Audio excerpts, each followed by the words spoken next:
Well, this was one for the books. LSU's 32-31 win against Alabama, and between the post game, the podcast this morning, the podcast is posted. If you want to check out with that, Gordy had some interesting things of what it was like to be on the sideline right before the 2-point conversion.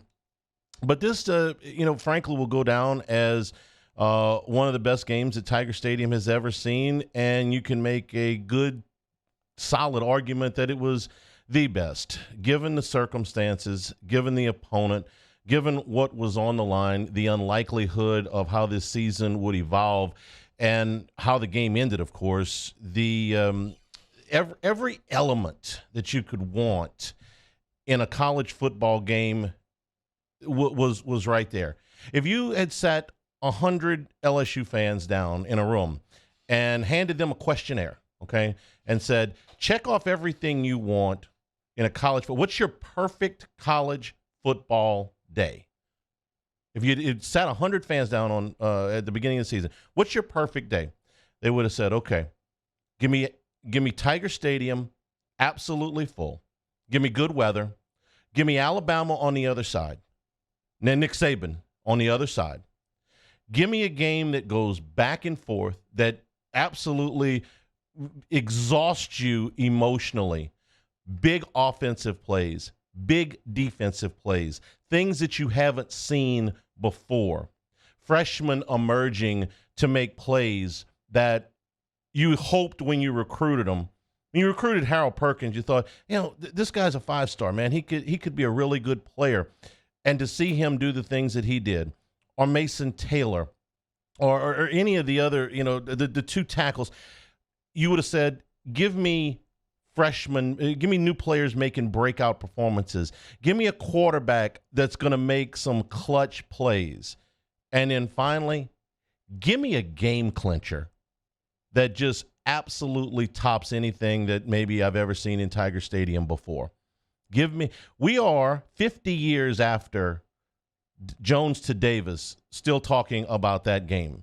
More than 65 years after, not quite 65 years after Cannon's run, we're still talking about that. Or bring back the Magic, or Flynn to Bird after, to beat Auburn with 1 second to go on the clock. And of course, pick your favorite moment from 2019. That game the earthquake game, that game had everything that you could possibly want in a college football game, and the ending that you've dreamed about. I said this after the 2019 national championship game, and I was there in 03 and I was there in 07, and I certainly saw a lot of the 80s and all that stuff. Not old enough to remember, I wasn't alive when Cannon and all that stuff, all of those championship teams in '58 happened. But in 19, I said, this is the season that you've always wanted. If you were asked what would you want out of a college football season, you would have said undefeated, beat your biggest rival, win the national championship in the Superdome, and have the quarterback win the Heisman Trophy. Done. And be coached by a native son. The 2019, when you left the Superdome that night, that was the perfect season, the best ever. This, for one game, probably is the equivalent. This is the one game equivalent of what you would want. Oh, I mean, you could say, listen, man, I'd rather they beat them 49-0, but where's the fun in that? Let's find out next year. I mean, so we can compare and contrast, but this was everything that you could possibly want in a college football game. And if it left you exhausted or emotionally, what's the word I'm looking for? Emotionally drained. Just know that it was like that for the players and coaches too. If you haven't seen the reels on Herb Street and Fowler on the plane after, I urge you to go and find it, because it was really heartfelt. Those guys have been around a long time. They've been on a bunch of campuses. They've called many, many games. They've called championship games, the highest level players and coaches, and they were stunned. Somebody else in the building wrote the open for this and said, I'm the historian around here. Okay, fine. I ain't seen anything better than that. I've been thinking about it for 2 days, since the end of the game. I've never seen anything better than that. I'm not sure how you top that. Not that you would, this exact scenario doesn't play out again, but to beat Alabama in a season that was considered to be a transition year, rebuilding, whatever you want to call it, to now put yourself in the driver's seat for the SEC championship game by beating Alabama, by beating Nick Saban on a play at the end of the game that we will talk about for as long as there is an LSU. It was that big. It was that good. It's why we do this. At least it's why I do this. But believe me, when I signed up for my first radio gig, I didn't sit there and go, you know what I really want to do? I want to call a UAB game. That's what you don't, no offense, but I'm not going to remember the New Mexico game. Couldn't tell you very much about it without going to look it up right now. This one, I'll remember forever. This one is special. The call at the end, this was Brian Kelly on why he decided to go for 2. It was a decision at that moment. I just felt as I thought about it, if we could boil this game down to one play and win this game before the game started, if you asked me, hey, I'm going to give you one play, and if you're successful on that one play, you beat Alabama, I would have taken that 100 times out of 100. And so at that moment, it kind of hit me that way. And I knew we had a really good play that we hadn't used and they hadn't seen. And when you get 5 out on the perimeter, you truly have a threat. And so I felt really good about the play, and it was well executed, and that was the thought behind it.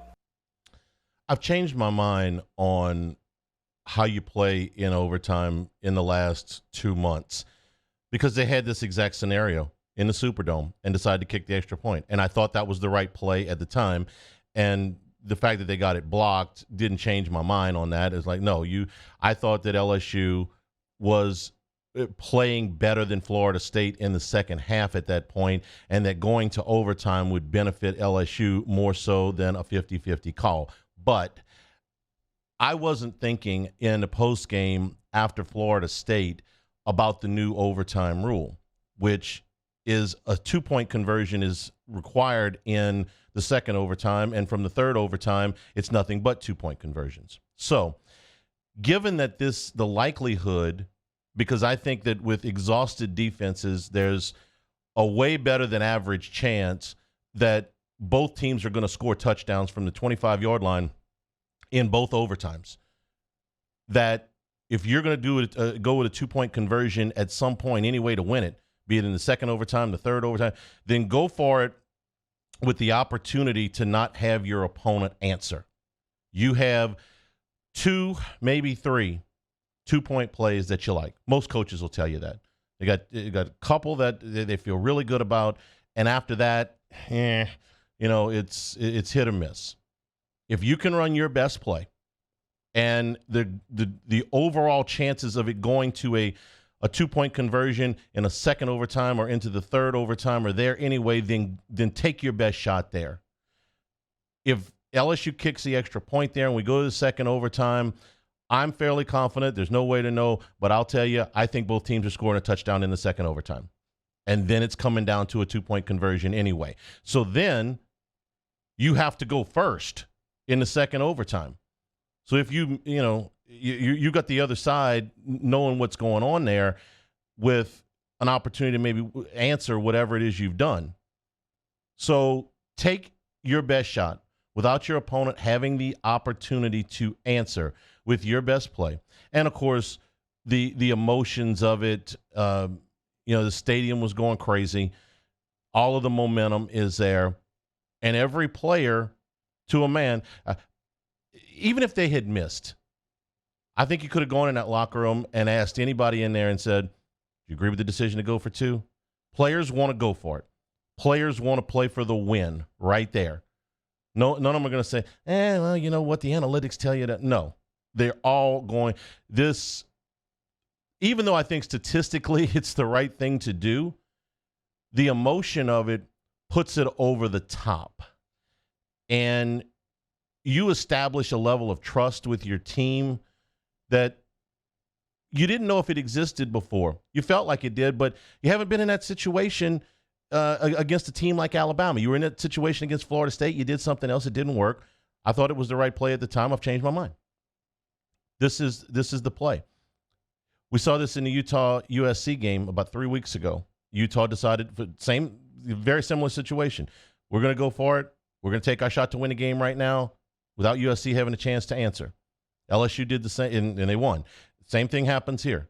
LSU's going to take their shot, and they hit it. The game's over. Alabama has no opportunity to answer at that point. And if all that wasn't enough, I'll tell you one other thing that this is a part of the podcast. It's kind of a little teaser. Gordy was telling me that Harold Perkins was cramping. Now, was he going to go out there in the second overtime? I'm certain he would have crawled out there if it would have been necessary. But was he compromised a little bit at that point? You know, he had to leave the game earlier with a cramp. If there's the slightest possibility that your best football player, okay, can't go back out there, or it's going to go back out there, but might be just the slightest bit compromised. And I don't know exactly how he was feeling at that point. He might have gone out there and been perfect. I can't tell you that for sure. But if there's even the slightest chance that he might have been compromised or maybe not been able to be on the field because of the cramping, then this decision becomes even more so, overwhelmingly, what you should do.